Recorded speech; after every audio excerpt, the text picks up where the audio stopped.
Good morning, everyone, and welcome back to another update video. I wanted to jump on in this time of despair, in this time of just suffering, and just encourage or share my post because I'm sure there are other investors that are suffering and kind of want to just see who else is out there. So this is a time capsule video. I did one, I believe it was late last year when crypto tanked. And now that we made a second leg down, I want to do a second time capsule video. This will be mainly for my XRP position, but I will also talk about my other positions. In full transparency, I will let you guys know some of the moves that I made because, I had to manage risk.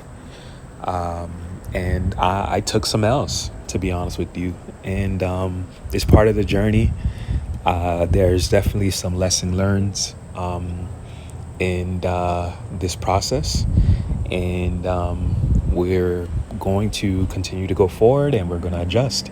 So first and foremost, I did AMD had earnings recently, and I sold some covered calls. So if AMD did good in their earnings, which they did not, and I said that, hey, AMD, I will sell covered calls. So for anyone who's betting that AMD will go to 300, they bought this covered call. And the fact that it went the opposite way, I'm going to walk away if AMD closes below 300 on Friday with securing this credit that you see here with up $32. So we will see how it closes. Right now, AMD is at 196. I'm expecting that we will stay below 300 by tomorrow, and I will be able to keep this credit. I did the same for BMNR. So these are out the money. I wish I would have did them a little closer in the money, being that crypto has been down. But I was betting that BMNR wouldn't hit 30. It did not. We're actually at 18 right now. So this will expire worthless. It's a measly $2 because I was far at the money. But hey, $2 gained, not lost. Now, here's a transparency moment. I played AMD earnings, and I thought AMD was going to do well. AMD was at 242, around that price range. And then 4 o'clock hit and AMD tanked. And it was down. It's down $40, $50 from that price. And this is the cost of the game,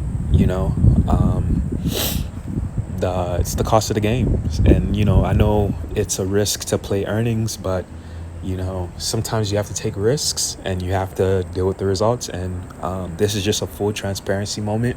I did not want to be transparent, but I had to be truthful. If I'm going to share my wins, I got to share the losses too.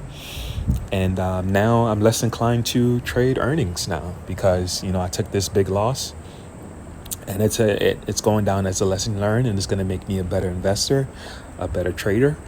So I just wanted to be transparent about this. All right, XRP. I did not. If you told me XRP would be at 128 in 2026, I would not believe you. I wouldn't believe you. But here we are, and it just seems like XRP has no floor. Every week we get news about just new technologies, new initiatives for XRP, and just the overall sentiment of crypto is just outweighing this positive news for XRP. And we've just been going down endlessly. We've been going down. Honestly, I never seen so much people so negative about cryptocurrency. And it's starting to affect us.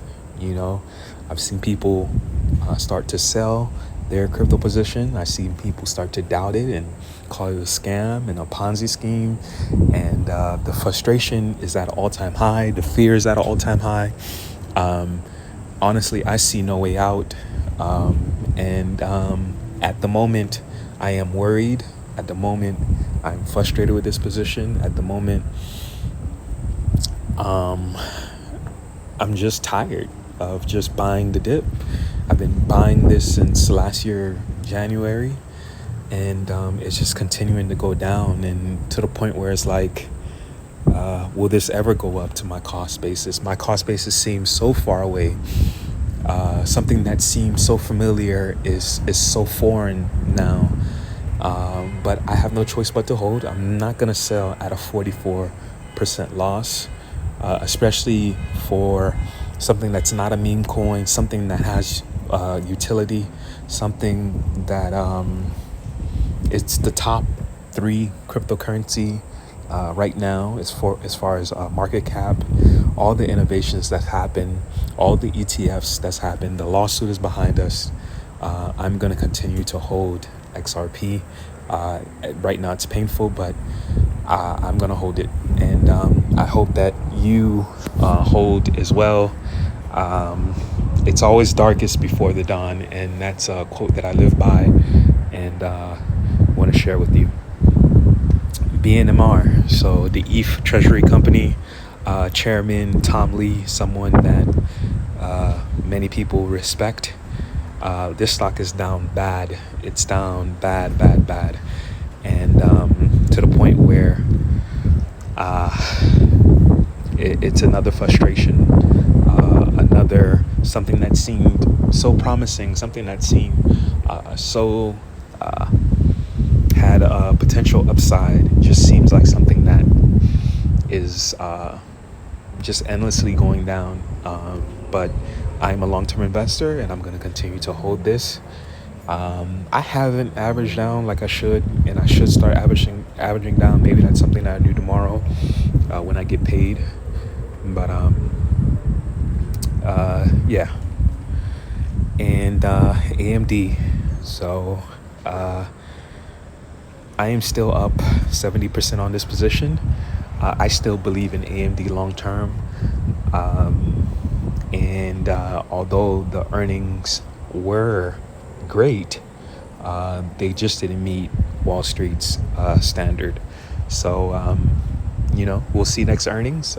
This company is still a phenomenal company with so much potential. I did see analyst price targets. They are still high, and they have $300 price targets on this. I've seen it as low as $270. So we will wait for those prices to make a determination on AMD, and then we will also wait to the second half of the year when their new product, the MI 450, comes out. So I'm holding AMD for the long term, and that's the portfolio. I am down so much, but these are the days that where the wealth is made, when you buy the red. So just making this update video for you, and definitely some lesson learned, and we will continue to go forward no matter what. All right, guys, take care.